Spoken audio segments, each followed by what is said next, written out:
Boa noite a todos. Sejam todos bem-vindos a mais uma noite de estudo do Centro Espírita Equilíbrio de Matão. Hoje, dando a continuidade ao Livro dos Espíritos, a obra interminável, na questão 210, né? Página 122 para os PDFs mais antigos, 120 para os mais modernos e seguindo o livro, né? E convido a todos que quiserem acompanhar a abrir os livros na determinada página e dar seguimento ao capítulo Docilidade e Agressividade nos Animais. 210. O que explica a agressividade de animais domésticos contra humanos, chegando a matá-los? A ciência explica. Podem ocorrer reações oriundas do medo, autodefesa ou simplesmente instinto de sobrevivência. Muito bem. Então, neste primeiro trecho, nós entendemos que a agressividade que habita os animais é diferente de maldade. Não existe maldade nos animais, existe uso dos instintos. Um cão, um gato, quando te arranha, um cão quando te morde, um cavalo quando te coiceia, ele não faz isso porque ele tem algum sentimento ruim em relação a você. Ele assim o faz por instinto, ou instinto de sobrevivência, ou instinto de preservação, ou até mesmo instinto de reação. E tudo isso faz parte do nosso desenvolvimento. Porque se o animal não tiver esses instintos, como que ele vai sobreviver na natureza?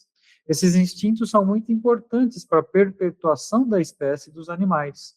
Só que, como nós já dissemos anteriormente, esses instintos que estão nos animais, na fase humana, irão nos atrapalhar, né? Então, da mesma forma que o animalzinho sobrevive pelo seu uso instintivo, o ser humano acaba estagnando nos seus passos de evolução, porque com esses instintos torna-se incapaz de aprimorar a sua moral, de aprimorar o seu intelecto, sendo um ser cada vez mais egoísta, orgulhoso e não abdicando destas sensações que tanto o fazem estagnar, né? O instinto é importante ainda na fase do homem? Sim. Quando você vai atravessar a rua e vem um ônibus, instintivamente você para. Você tem um reflexo, por exemplo, que é um dos instintos importantes, o instinto de preservação, a hora que eu preciso correr, a hora que eu preciso fechar os olhos. Então, se eu jogo um objeto em você, você fecha os olhos instintivamente. Não dá tempo de raciocinar. Então, os instintos ainda são importantes na fase hominal, mas não todos. Existem alguns instintos que nos prejudicam, e principalmente o exagero dos instintos, né? O exacerbo, né? Os instintos, eles foram criados para serem equilibrados na nossa existência e utilizados na hora certa. Veja que o homem extravasa os instintos. Por exemplo, na natureza, a fêmea, por exemplo, dos equinos, ela só aceita a aproximação do macho quando ela está pronta para procriar. E o ser humano é igual? Então veja como as coisas vão se modificando. Por exemplo, o animal come quando ele está com fome. E o ser humano? Só quando está com fome? Ou ele come por gula? Então vocês percebem as diferenças da utilização instintiva no nosso cotidiano? Né? Vamos lá. Pois não? Irmão, a sexualidade nos animais é totalmente diferente dos humanos. Por exemplo, o humano é a espécie que aceita o macho a qualquer hora. Os animais não, só se estiverem prontos. Exatamente. Né? E isso mostra que nos humanos, né, não é apenas uma questão instintiva, mas uma questão de escolha instintiva, né? Então essa escolha, esse livre-arbítrio, né, mais depurado na fase humana, faz com que o homem cometa, né, os seus equívocos, as suas faltas, de uma forma muito mais precisa do que propriamente nos animais, que mesmo cometendo as suas faltas, as cometem de forma instintiva. Boa noite, meu irmão. Diz uma coisa, na fase animal, existe algum vício no instinto? Vícios não. Os animais, eles podem ter transtornos de ordem material, né? Então, são transtornos, por exemplo, cerebrais. Então, se você pegar um animal que sofre, por exemplo, de algum impacto em sua formação fetal, ele pode ter tendências. essas tendências, elas não são de ordem do livre-arbítrio, diferente dos transtornos humanos, que possuem o de ordem material e também o de ordem vicioso, que são aqueles de contato do cotidiano, né? Então, os animais não possuem transtornos, porque eles não têm a capacidade de interpretar através da sua consciência tantas informações e moldá-las a ponto, por exemplo, de pensar, se eu não fizer isso, algo vai me acontecer de ruim. Né? Então, por exemplo, quando nós temos os toques, né? Então, se eu não fizer isso, algo vai me acontecer de ruim, né? Ah, e se eu não pisar 2 vezes no chão, eu vou ter câncer, né? Então, quer dizer, isso são transtornos de ordem mental que são viciosos e acontecem na fase hominal. Já os animais não possuem. Mas, por exemplo, você pode encontrar animais que se automutilam. Morde a patinha, se machuca, mas o que é isso? Né? Isso são transtornos ou de ordem cerebral ou de ordem ansiosa, né? E quando falamos de ordem ansiosa, são vícios de acumulação de instintos sem o extravaso adequado. Quando um animal fica incubado, por exemplo, num apartamento, numa casa, não passeia o suficiente e acaba descontando a sua energia na automutilação. Então, essas são as diferenças, né, que nós conseguimos enxergar entre os vícios e transtornos humanos para os vícios e transtornos animais. Lembrando que os vícios e transtornos humanos são uma evolução dos animais, né? Nós somos evoluções dos animais.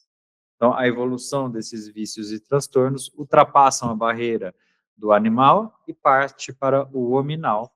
E depois nós vamos driblá-lo, perdê-lo, para quando chegarmos lá no angelical, né, não termos mais nada disso.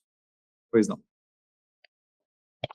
Boa noite. O irmão comentou que não há maldade no animal. Eu já ouvi falar muito de leões que viciaram em atacar humanos na África. Isso não é uma maldade? Que é uma defesa? Não, de certa forma, se nós analisarmos friamente, é um excesso de inteligência. É muito mais fácil atacar um ser humano e muito menos danoso do que atacar um cervo, por exemplo, que vai te dar um coice e corre o risco de tirar até a sua vida, dependendo do lugar que pega. O ser humano é frágil. Então, esse leão, ele usou a sua inteligência para se alimentar na natureza. E, aliás, diga-se de passagem, quem invadiu o espaço do leão? O ser humano ou o leão que invadiu o espaço do ser humano, né? Então, é interessante. Eu estou numa selva, no cardápio selvagem, e não quero que o leão me ataque, né? É difícil, né? E aí é claro que o ser humano, esse leão, por exemplo, ele atacou o ser humano, viu a facilidade dessa alimentação e não quis mais correr risco, né, com outros animais. Isso é muito comum e acontece na alimentação seletiva de várias espécies. Por exemplo, nós temos casos de tigres de Bengala com o mesmo comportamento, de leopardos com o mesmo comportamento, de ursos com o mesmo comportamento. E olha que ursos nem tem como hábito de alimentação principal, né? Entre outros, né? Então, os animais, eles aprendem, né, a predar de acordo com a necessidade. Assim como o ser humano, né? Por exemplo, você tem gente que gosta de comer peixe, você tem gente que gosta de comer carne, você tem gente que não gosta de comer carne, só come vegetais. Você tem regiões do planeta em que o hábito são massas, outras regiões, e assim sucessivamente. Então, de acordo com o meu ambiente, eu transformo a minha alimentação. Boa noite.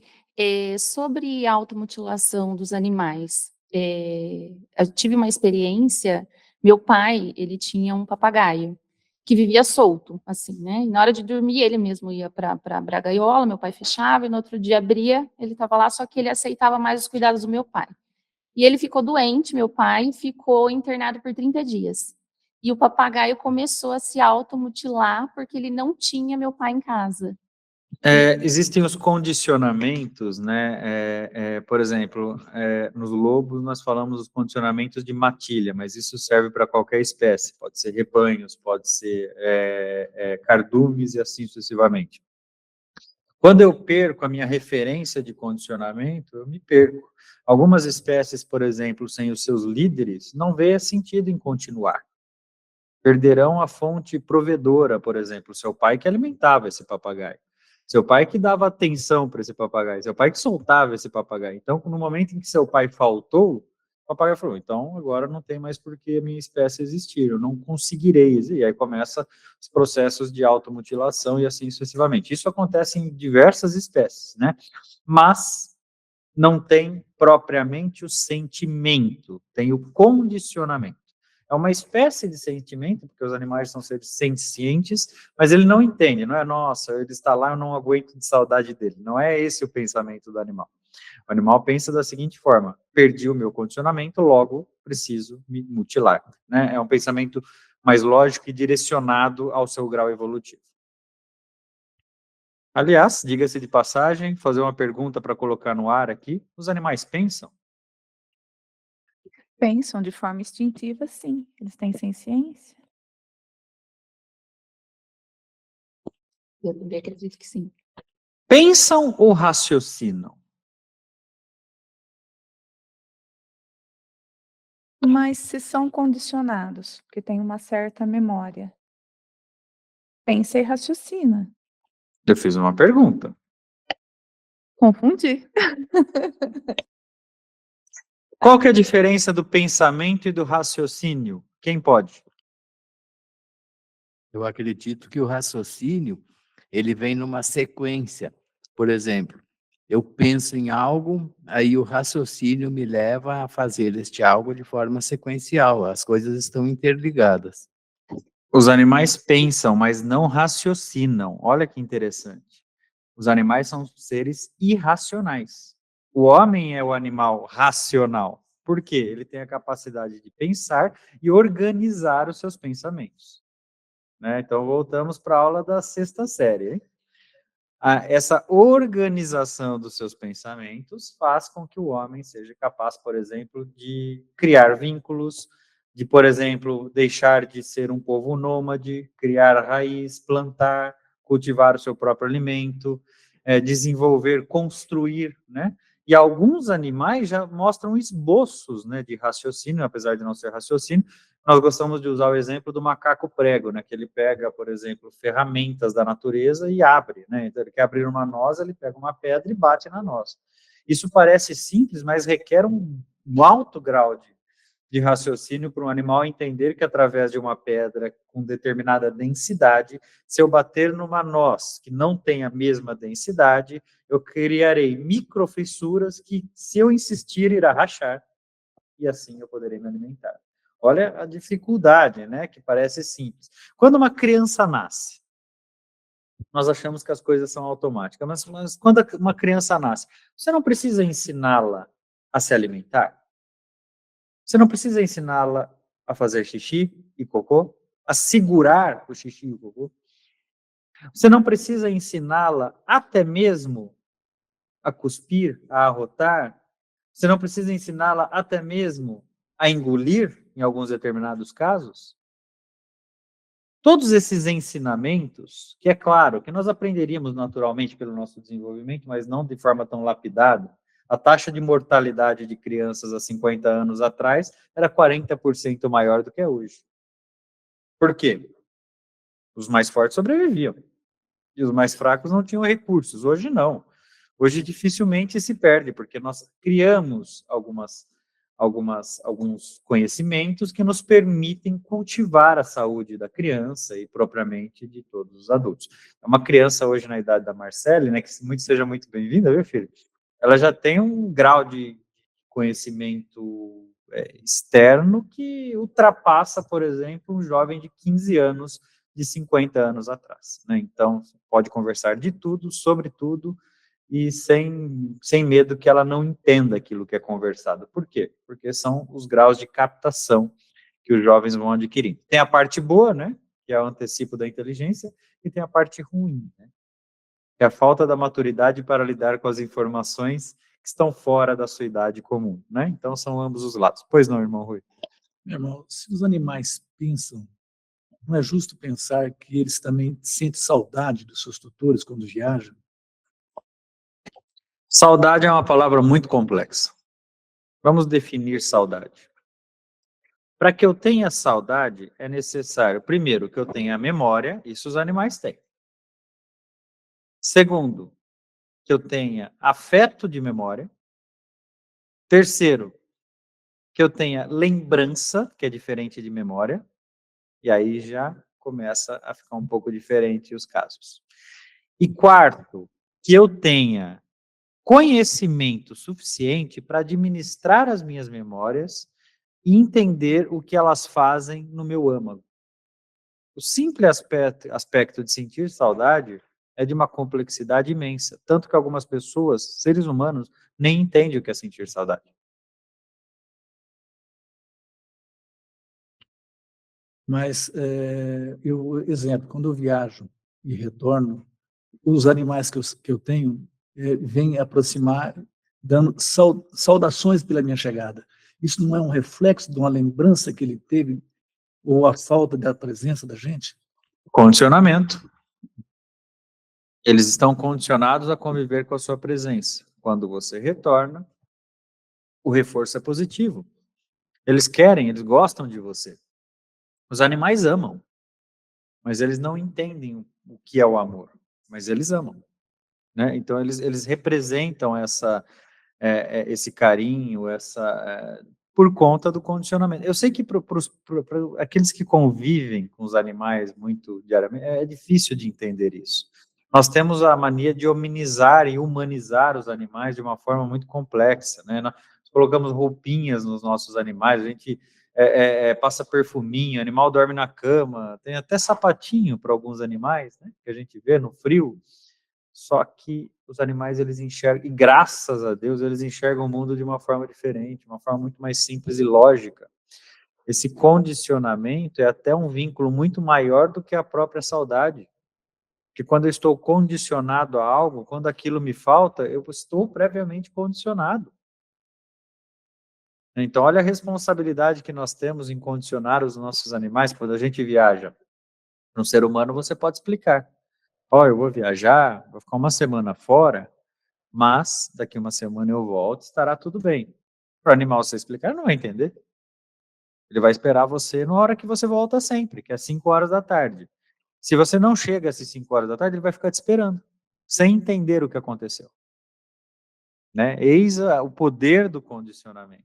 Você não pode dizer para o animal que você vai voltar daqui uma semana e ele entender, a não ser que você viaje desde o início da sua vida e volte toda semana. Ele se condicionou a te esperar de semana em semana. E aí nós não podemos subestimar a pontualidade dos animais, né? Existem vários relatos de tutores que, por exemplo, acordam 4h12 para trabalhar, e os animais já estão de prontidão naquele exato momento para recebê-los. Inclusive, em alguns casos, são até os despertadores, esses tutores sem falha, porque eis o poder do condicionamento. Pois não. Uma curiosidade, eu vi na internet a semana passada um corvo nos Estados Unidos pegando uma pedra com a patinha, voando para tentar jogar num cachorro para afastá-lo do seu ninho. Pois é, né? São os esboços de raciocínio, né? E como isso acontece? Geralmente na natureza acontece ou por imitação, né? Ou por tentativa e erro, né? Os animais vão tentando encontrar formas de aprimorar a sua capacidade de caça. Isso porque nós estamos falando de questões racionais. Quando nós falamos de questões instintivas, os animais são infinitamente superiores aos humanos. Até nas questões materiais que isso envolve. Por exemplo, uma águia consegue aproximar a mais de 2 quilômetros de distância a presa como se fosse uma luneta na sua frente. Não existe celular, por exemplo, com um zoom tão claro e capaz quanto o olho de uma águia, né? Os cães são capazes de sentir odor de forma discriminada, 10, 12 odores, de forma discriminada e entender o que cada um significa, tanto que alguns cães estão usados hoje na detecção de câncer, na detecção de doenças, por exemplo, degenerativas, como Parkinson e Alzheimer.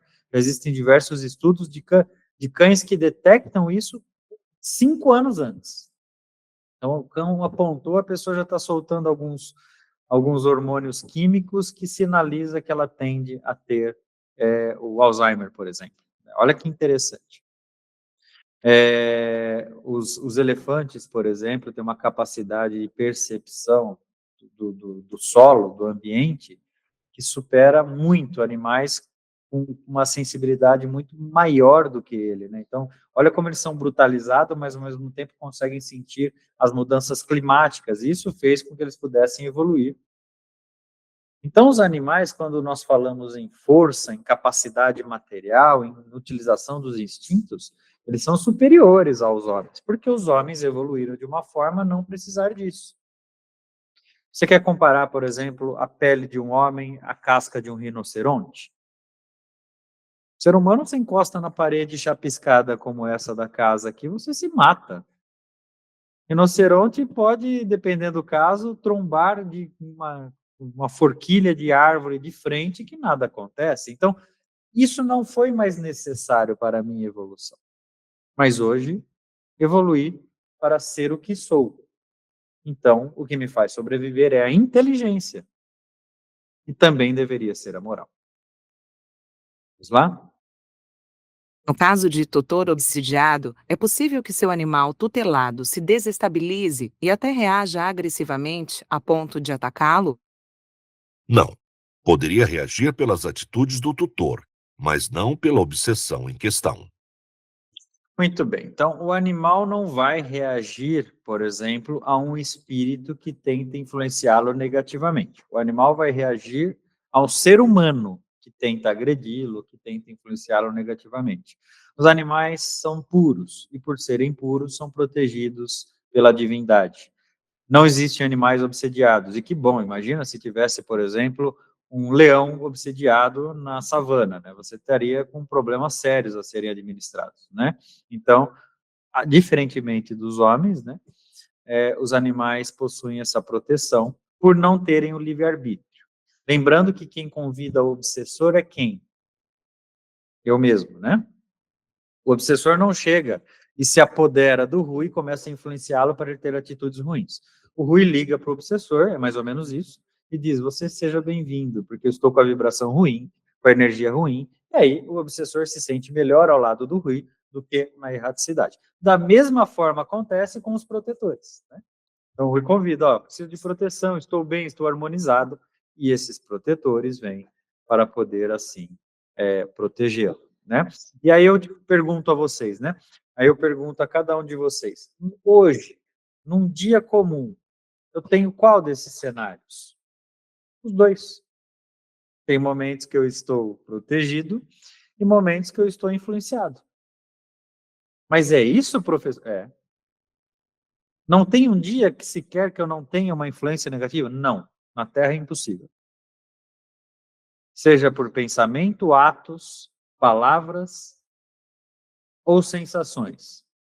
Aí já fomos para a missa, né? Tem omissões também, né? Também.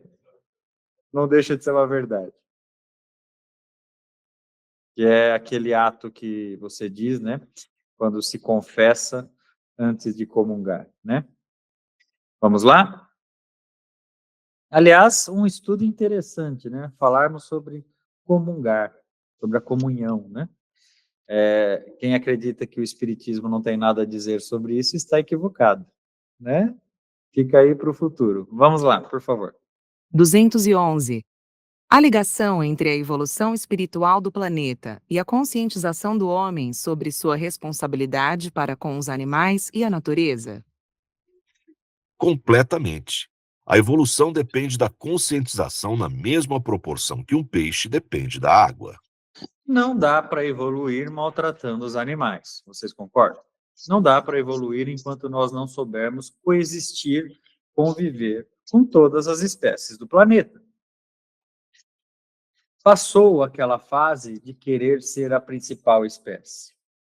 Hoje, a nova moda dos espíritos evoluídos, né, eu acho que vocês têm que abrandar, é entender que evolução não é algo individual, é coletivo. Não adianta ter uma casa bonita numa cidade feia. É melhor eu ter uma casa feia numa cidade bonita. Né? Às vezes as pessoas não entendem. Então, por exemplo, o ser humano no Brasil, vou dar um exemplo, nós falamos isso no estudo anterior, né, que nós chegamos a comentar algumas vezes sobre isso. O ser humano no Brasil, ele quer comprar um carro que anda a 400 por hora, mas ele tem estradas que permitem que ele ande a 80. As estradas não permitem que ele ande a 400. Então, o que adianta ele ter um carro bom em estradas ruins? Não é melhor ele ter um carro mediano em estradas boas? O conforto será muito maior? Então, olha o poder da coletividade, né? O poder do ambiente, né? E o que faz um ambiente bom? A somatória das nossas ações, né? E às vezes são pequenos atos, pequenas atitudes. Pois não, irmão Miguel? É preciso diferenciar maus tratos de condicionamento. Tem pessoas que tentam condicionar os animais utilizando de maus tratos, e são duas coisas diferentes. Sim, com certeza. Inclusive, podemos utilizar como exemplo a doma, né, dos equinos, né? Nós temos a doma tradicional e a doma racional. Eu vou explicar um pouquinho como ela acontece. Na doma tradicional, você coloca um cabresto, por exemplo, num cavalo, você amarra as pernas dele, deita ele de lado, faz com que ele perca através do cansaço, né? E aí você vai condicionando ele no trauma. Na doma racional é a recompensa. Inclusive, quando surgiu a técnica da doma racional, conseguiram aprender que podem domar um animal, por exemplo, como um cavalo, em 3 a 4 meses mais rápido do que uma doma tradicional. E a confiança dessa doma é muito maior, porque um animal traumatizado corre o risco de reagir, enquanto um animal, vamos dizer assim, acalentado, é um animal muito mais seguro, né? Isso não é diferente nas nossas crianças, né? Como nós criávamos as nossas crianças há 50 anos atrás. Eu gosto de 50 porque dá bastante diferença, né? 50 anos atrás, estamos falando de 1970, né? Basicamente. Então, como nós criávamos as nossas crianças há 50 anos atrás? Então, o chinelo voava, tapa, cinta, entre outras questões. Hoje, nós temos outros conhecimentos, não que o chinelo não voe de vez em quando, né? Mas a forma de agir é um pouco diferente em relação à condução. Mesmo quando o chinelo voa, não voa para machucar, voa para assustar, diferentemente da forma que nós tínhamos no passado. E isso é uma evolução de entender que o trauma não favorece a criança. Por quê? Porque nós nos enxergamos como adultos traumatizados em alguns aspectos. E por nos enxergarmos assim, entendemos que isso não nos favoreceu. Portanto, faremos diferente com os nossos filhos. Não é assim a lei do progresso e da evolução? Da mesma forma, nós percebemos que algumas concessões exageradas criam adultos fracos, né? Então, por exemplo, em 1970, um adulto sairia da sua casa muito cedo para buscar o trabalho, construir a família. Hoje, por proteção dos pais, muitos adultos escolhem nem trabalhar, né? Ter a vida completamente voltada a esse desenvolvimento. E aí prejudica também o seu progresso. Então, qual que é o segredo? O nome da casa ajuda na dica. Equilíbrio. Não adianta, não dá para fugir do equilíbrio. Nós não teremos a perfeição, mas devemos buscar o equilíbrio sempre. Afinal, é no equilíbrio que encontramos os passos necessários para caminhar. Perguntas? Muito bem. Quando a aula está ruim, não tem pergunta mesmo. Vamos seguir, meu irmão Milton. 15. Animais, passes e preces. 212. Em que centro vital do organismo animal o passe ou o magnetismo trarão maiores resultados? O passe em qualquer um. O magnetismo exige depuração e conhecimento, pois os animais são ainda mais sensíveis às energias magnéticas. Vamos ver se estudaram. Qual que é a diferença de passe e magnetismo, Rui? Magnetismo é do corpo físico, é da pessoa. E o passe vem dos espíritos. Perfeito, Rui. É uma explicação simples, mas que está impecável. Então, magnetismo usa do meu organismo, né? Portanto, está sob minha gestão. Passe vem dos espíritos, portanto, pode ser feito sem maiores problemas, desde que eu esteja com a vibração adequada, né? Então, nesse caso, não importa o centro vital. Centro vital, para quem não entende, é os antigos chakras, né, que vocês usam, né, como denominação. Então, os centros vitais são os pontos de captação energética e distribuição do meu organismo. Tá? Tem o frontal, sacral, vocês têm aqueles... o irmão Miguel conhece bastante desse assunto, né? Quer falar um pouquinho, irmão Miguel, sobre os pontos vitais? Quando se fala em chakra, começa de cima, o coronário, frontal, e hoje a ciência já descobriu que existe aumento do frontal durante a oração. Então, é super importante, né, você ter conhecimento do frontal. O laríngeo, cardíaco, o umbilical, né, o sacral e o sacra raiz. Coisa que os antigos faziam, andavam descalço e trabalhavam na lavoura descalço. Então, eles eliminavam a energia através dos chakras dos pés. E hoje em dia, como ninguém anda descalço, então, com certeza, se tem bem mais pessoas problemáticas por esse acúmulo de energia.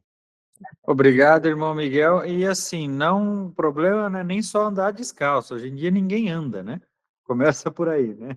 Andar já é um passo, ainda que calçado, né?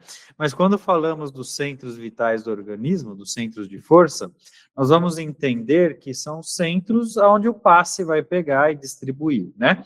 E aí, no animal, tem como eu conduzir isso? Não, o animal não vai parar quieto para tomar um passe. Então, basta eu impor as minhas mãos em direção ao animal e ele receberá a energia e será distribuído para onde ele precisar. Mais importante é a minha intenção, né? A minha sensação. Agora eu vou fazer uma outra pergunta para vocês. Allan Kardec fala de chakras? Ele fala de centro vital. Com este nome, não, mas toda certeza ele fala muitas vezes nos centros de força.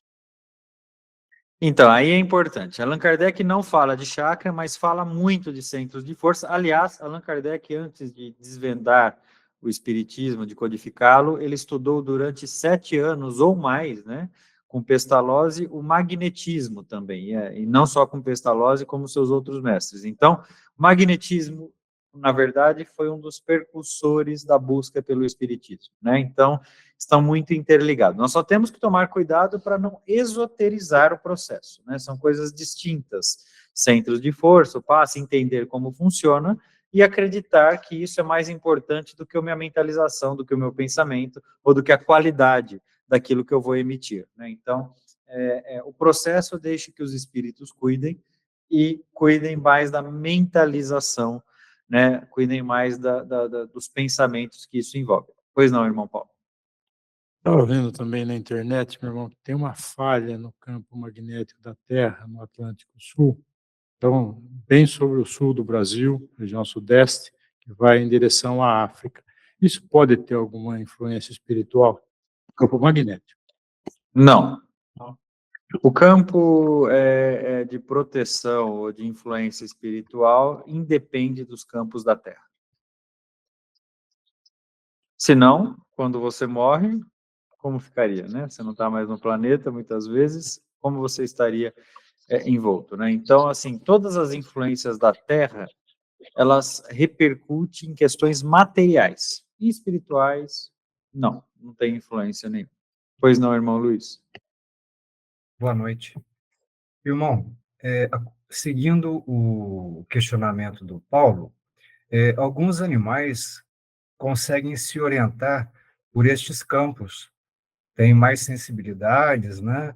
E mais especificamente, assim, com relação aos animais domésticos, quando se trata do magnetismo, eles conseguem perceber o nosso magnetismo de alguma forma? Sim, os animais podem perceber muita coisa, né? Nosso magnetismo, a nossa energia, a nossa vibração. Mas eu quero que vocês entendam, Luiz Gustavo, que magnetismo e vibração são coisas distintas. O magnetismo nós entendemos como, por exemplo, quando eu coloco as minhas mãos impostas sobre o trem, E aí eu tenho um conhecimento médico profundo, anatômico profundo, intracelular profundo, onde eu consigo controlar os meus prótons, nêutrons, elétrons, os meus quarks, as minhas cordas. E aí consigo transformar energia, que nada mais é do que a geração de calor, né? Eu consigo transformar esse calor, né?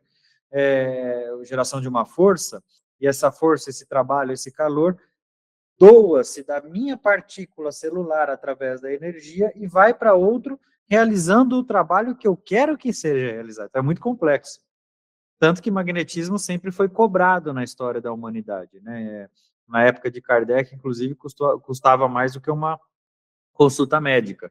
Existiam trabalhos, né, de magnetismo, a pessoa ia num consultório. Hoje vocês não vão no Pilates, por exemplo? Antigamente você ia fazer o magnetismo, e existiam profissionais que magnetizavam, e era um dos tratamentos. E aí depois, esses profissionais que magnetizavam também faziam outras questões, como, por exemplo, sangria, né, que foram famosas na humanidade, como ventosas, que é milenar também, né, a tecnologia das ventosas, entre outras que vocês usam até hoje, né, na atualidade. Mas o magnetismo, uma sessão de magnetismo chegava a durar 2 horas, às vezes, e é imposição de mão energética, não tem nada a ver com espírito, tá? Eu não fico pensando em Deus, em Jesus. Quando eu vou magnetizar, eu tenho que ter conhecimento médico. Tanto que é mais fácil você se formar em medicina do que ser um magnetizador. E quando eu magnetizo sem responsabilidade, eu causo problema, para mim e para o outro, mas principalmente para mim. Porque eu estou lidando com crescimento celular. E crescimento celular desordenado, né? Então não se brinca com magnetismo. Pois não, irmão Miguel? Existia preparo para o magnetizador. Hoje, que muita gente não leva em consideração, alimento, tipos de alimento, carne vermelha, frequência, baixar a frequência, hoje não se leva em consideração. E o magnetizador, ele se preparava para aplicar o magnetismo, observando todas essas condições, e fazia o acompanhamento da melhora do paciente, né? Ele fazia, sabia se melhorou ou não. Então, isso aí é que deve ser utilizado no magnetizador. O magnetismo, ele conseguia atuar sobre uma das funções do corpo mais vitais da existência, e ninguém dá bola para ela, né? Ninguém se importa com isso. Mas uma das funções mais importantes na regulação do corpo humano chama-se sono. E o magnetismo sempre ajudou muito no processo de sono. Então, eram comuns sessões tarde da noite, que naquela época eu dormia às 8, né? Então, a sessão às 7, né? Para poder ser feita e ajudar os irmãos nessa questão, principalmente na região da testa, onde acalmava todas as regiões cerebrais. E quem faziam essas magnetizações eram irmãos que conheciam muito de organismo, né? E mesmo assim, era difícil um que passava dos 50. Magnetismo não é brincadeira, né? Nós não podemos negligenciá-lo. Se vocês pegarem a história de vida dos magnetizadores, eles têm 40%, 50% de anos a menos, né? Por conta dessa doação energética, não tem como. O organismo ele é movido por fluido vital, que pode ser oriundo e derivado do magnético, mas que vem do universal. Quando acaba o meu fluido vital, acaba a minha vida. Então, essa doação de fluidos vitais tão constantes vai sugando, né, o magnetizador, né? Mas é claro que quanto maior a experiência, mais controle ele tem disso. Existe uma reposição desses fluidos. É difícil falar de algo abstrato, né? Para vocês encarnados, então, assim, o que acontece?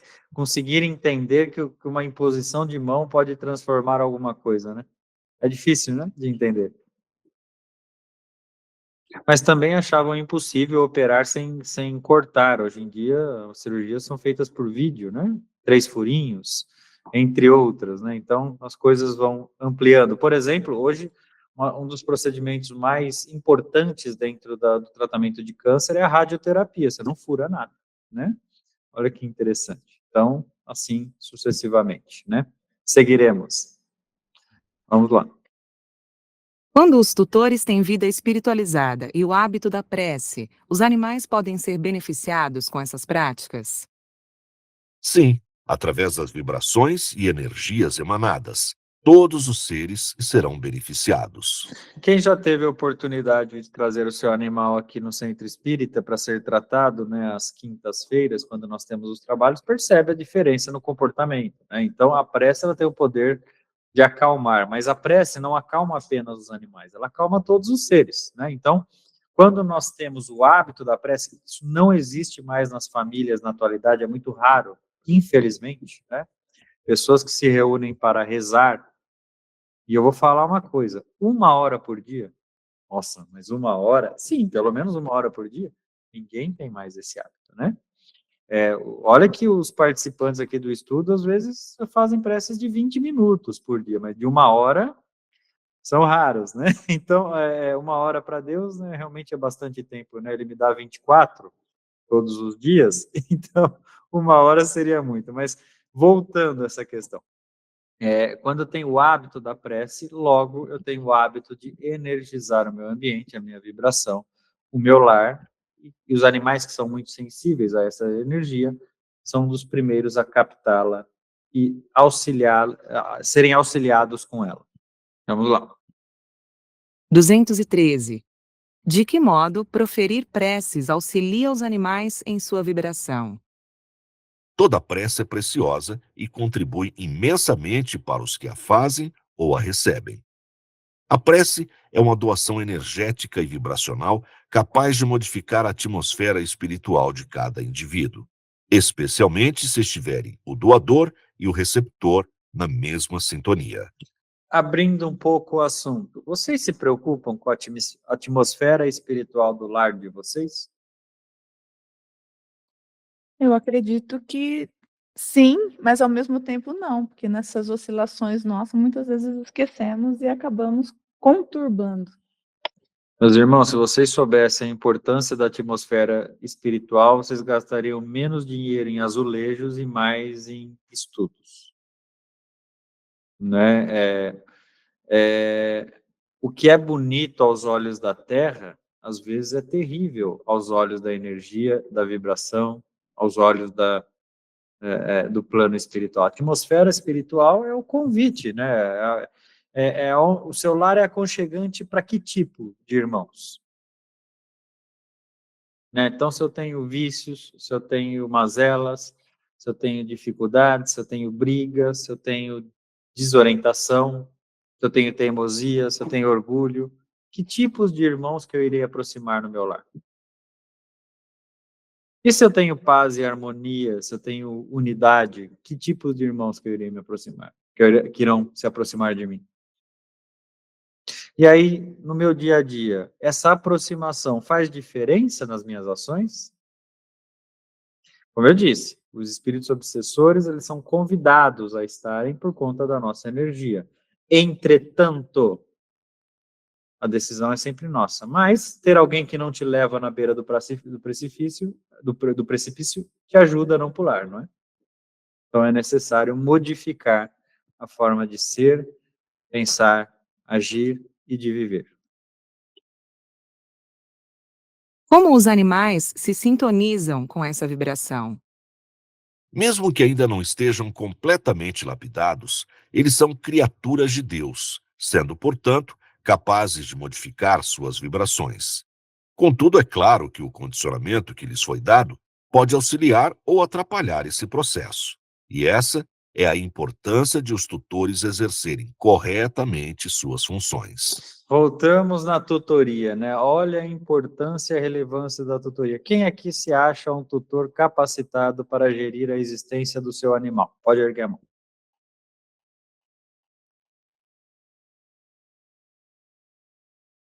Não, mas isso é desanimador. Não tem ninguém que acha, né, que é um tutor capacitado para gerir a vida do seu animalzinho? Hoje eu tenho, mas tenho orgulho, mesmo sendo profissional, de nunca ter feito uma eutanásia num animal. Mas é só sobre eutanásia, Miguel, que eu estou falando? Hoje eu tenho conhecimento de como orientar uma tutoria, mas isso dos tempos para cá, não desde o início também, por Nós causa vamos. das nossas conveniências, né? Exatamente, esse é o problema, irmão Miguel, é muito difícil. Por exemplo, nós não conseguimos nem ser pais e mães adequados aos nossos filhos com perfeição. Na realidade, a gente faz aquilo que dá, né? Quando estamos na Terra. Nós nos esforçamos para ser os melhores, mas não conseguimos, né, agir com perfeição. Imagina nos nossos animais que têm hábitos diferentes dos humanos. Então, por exemplo, se o animal precisa passear 7 vezes por dia, você consegue 2, tá bom, né? Não dá mais, hoje não dá. Se o animal precisaria cavar, se ele cava na sua sala, meu Deus do céu, né? E assim sucessivamente. Então, é muito difícil nós não adequarmos, né, a nossa tutoria às nossas conveniências. Entretanto, é muito melhor do que era, né, irmão Miguel? Se nós pegarmos no passado, o animal, ele era um escravo do lar, né? Não tinha, né, um lugar de presença na família. E nesse aspecto, o Brasil ainda é um país involuído, né? Países como, por exemplo, Estados Unidos, como alguns países europeus, como outros países, né, do leste europeu, tem muito mais espaço aos animais, né? Os animais podem conviver em muitos outros lugares além do que o próprio lar. Existe um respeito muito mais mútuo e leis um pouco mais rígidas em relação ao comportamento para com os animais, né? No Brasil, as leis são rígidas com os homens e muitas vezes afrouxadas em relação aos animais, né? Os animais perdem o seu espaço e o seu lugar, né? Lembrando que leis não significa evolução, leis ainda também é uma involução, porque enquanto eu preciso de uma lei que não seja de Deus, significa que eu sou incapaz de coordenar a minha própria existência. Mas o homem está muito distante disso, né? Então, vamos falar de uma forma mais próxima. Pois não, irmã? Irmão, eu procurei fazer o inverso. Você falou assim, se a gente é bom tutor animal. Eu não tive filhos, eu tive um animal. É um cachorrinho que hoje já não está aqui na Terra. Mas eu acredito que eu consegui me tornar uma pessoa melhor, porque, tipo assim, eu era muito só comigo. Ia viajar, só pensava em mim. Aí, quando eu tive o animal, eu procurei, assim, eu tive que adequar a situação a ele. E me fez desenvolver um sentimento que eu ainda não tinha tido. Mesmo que, igual você falou, que a gente hoje está humanizando muito. Mas eu me vi, tipo assim, abrindo mão de determinadas coisas por causa do animal. E aí eu acho que eu acabei desenvolvendo um sentimento diferenciado. Perfeito, eis o poder do amor, né, minha irmã? O amor nos molda em relação a tudo que existe, né? Agora, não se esqueça que os animais reencarnam rápido, né? O fato de ele não estar na Terra não é uma garantia, né? Nós já mencionamos isso, eu vou reforçar, né? Não O que está na minha acontece? vida. Então, eu vou reforçar para explicar isso novamente, que vale a pena. O que acontece? Então, por exemplo, o ser humano, ele desencarna, ele fica ali 50, 60 anos, vou dar um exemplo, né? Não tem um prazo exato. Na erraticidade, aí ele volta, né? Para uma nova vida e uma nova existência. Um animal vamos pegar um cachorro, que vive de 10 a 15 anos, por exemplo. Seria justo ele morrer quando você tem 10 anos de idade e ele esperar 70 anos na erraticidade, você chegar para te abraçar, abanar o rabinho, né? E aí voltar para uma vida espiritual? Não, claro que não. Então, por exemplo, enquanto você vive seus outros 70 anos restantes, o animal já voltou 10 vezes, tá, evoluiu, quem sabe já está até virando gente, né? Está virando hominal. Então, eis o processo de evolução. E aí nós vamos aprender uma outra faculdade, que é muito dolorosa, que é a faculdade do amor. O amor não é não ter posse, né? O amor não é ter para si. O amor é querer bem e evoluído, né? E nós aprendemos que os animais vão evoluir, e não significa que nós não teremos jamais a oportunidade de tê-los em nossa vida, mas poderemos ter um dia, talvez, como um mentor, por exemplo, né? Numa vida futura, entre outras, né, formas de nós termos, né. Então, apenas recapitulando, eu sei que a maioria dos irmãos já tinha ouvido isso, mas só para reforçar. Mas muito bem, irmã Ana Maria, esse é o processo, né, nós temos que combater os nossos egoísmos e atender a necessidade dos nossos irmãozinhos animais. Vamos lá. 214. Pode-se usar das próprias mãos para abençoar ou clamar a Deus por um animal? Sim, não só se pode, como se deve. Onde houver boa intenção, Deus estará presente. Muitas vezes eu vejo os encarnados não dando passe ou bênção em seus animais por acreditarem serem capazes. Estão enganados. O poder da intenção é uma bela prece, né?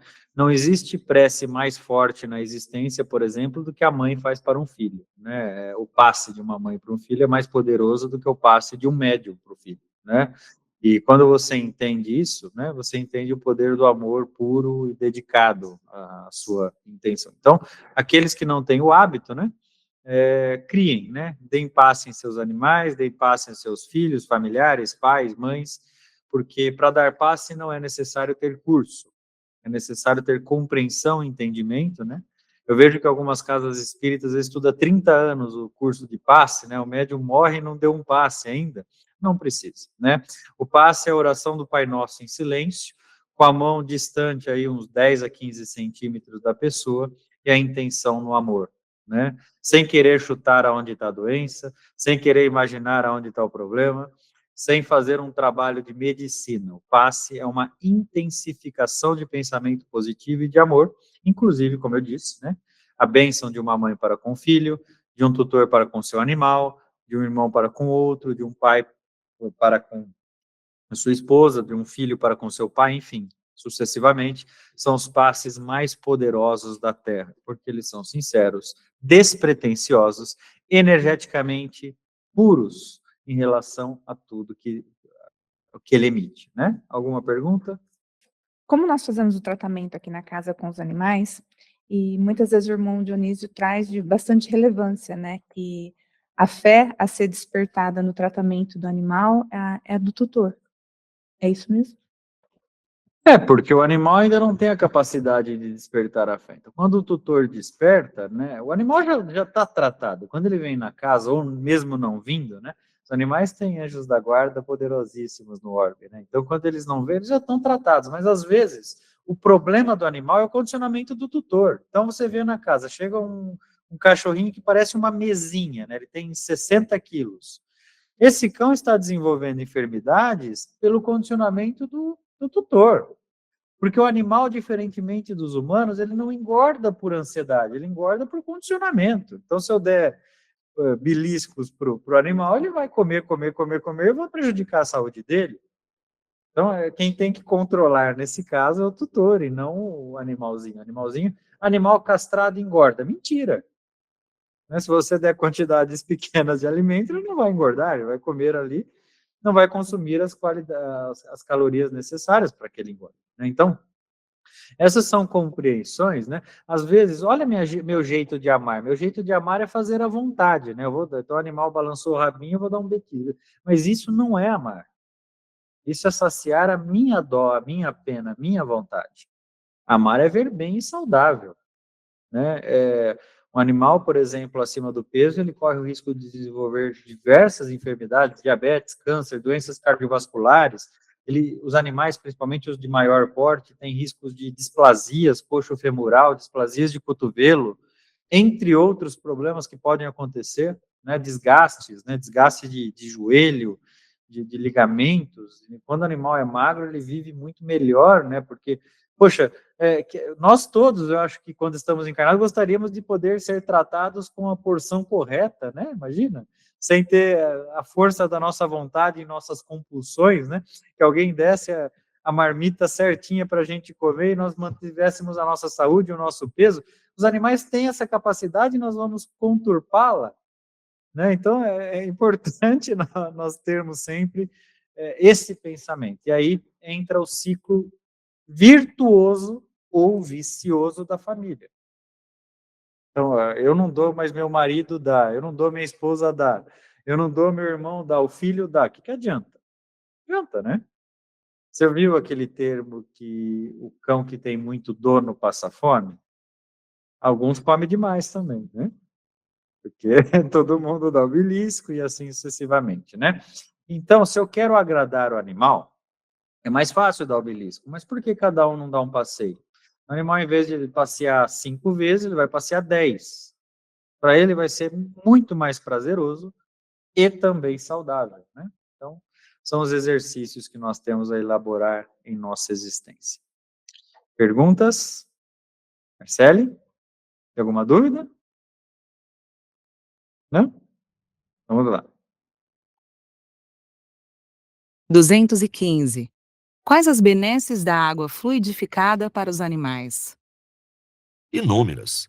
Porém, diferentemente dos humanos, os animais ainda não podem tomá-la com fé, de modo que são auxiliados por nós e por Deus, a fim de terem reduzidas suas enfermidades e estarem amparados em suas necessidades físicas e espirituais. Outra informação importante por tabela é que a fé é um sentimento evoluído. É difícil ter fé.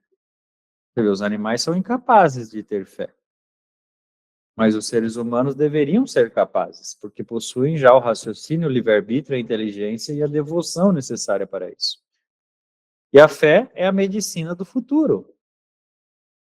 A fé é a nossa capacidade de conectar-se com o abstrato, com aquilo que nós não temos a plena convicção da materialidade.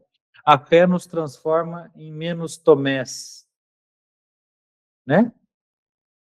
Nós somos menos Tomés quando nós temos fé.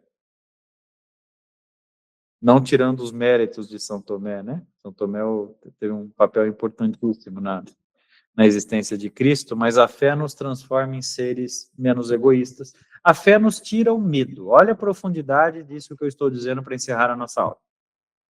A fé nos tira o medo. Aquele que tem fé perde o medo de qualquer coisa, inclusive de morrer. Interessante, né? Você tem medo de ficar doente por quê? Se você tem fé, a vida não termina. A fé nos tira a dor também. Vou perder alguém que eu amo. Não, vai perder por quê? Você não tem fé que a vida vai continuar? Não tem fé que um dia vocês poderão se reencontrar? A fé, ela alivia muito, mas quando sentida de forma verdadeira, e é difícil. É muito difícil despertar a fé. O ser humano geralmente encontra a fé quando ele não tem mais alternativas racionais para buscar. Enquanto o avião tem piloto, eu estou confiando nas mãos de um desconhecido, mas eu não consigo confiar nas mãos de Deus. A hora que o avião desemboca para baixo, que o piloto começa a rezar, aí você diz, bom, agora eu preciso ter fé. Só que existe uma coisa, meus irmãos, que chama-se fé preventiva.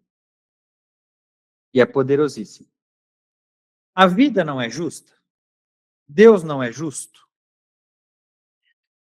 Tudo que eu vivo não é créditos e débitos? Então, o que gera créditos? Como eu posso me tornar merecedor de mais bênçãos? Acreditando na criação e no Criador. Tendo as minhas mãos, meu corpo, a minha alma e meu espírito entregue nas mãos de Deus. Não significa deixar que Deus faça o que quer, porque eu preciso caminhar. Deus espera isso de mim. Entretanto, entregar nas mãos de Deus que, fazendo tudo de mim, o que Deus decidir será o melhor. Então, terminamos o nosso estudo de animais falando de fé, né? Olha que interessante como uma coisa linka a outra. Agradeço a todos pela participação, pela presença. Hoje tivemos a iluminação dessa pequena garota na mesa, mas que certamente nos trouxe muita alegria. Seja sempre bem-vinda, viu, filha? Quando quiser vir desenhar. Ela é membro da nossa evangelização infantil, já teve a primeira experiência aqui, gostou bastante, né? Da tia, como chama a tia? Tia Mara. Perfeito, muito bem. Que Deus abençoe cada um de vocês e vamos seguir no nosso trajeto. Até o próximo estudo, se Deus quiser, que no caso será no próximo domingo, a Gênese. Que Deus abençoe cada um de vocês.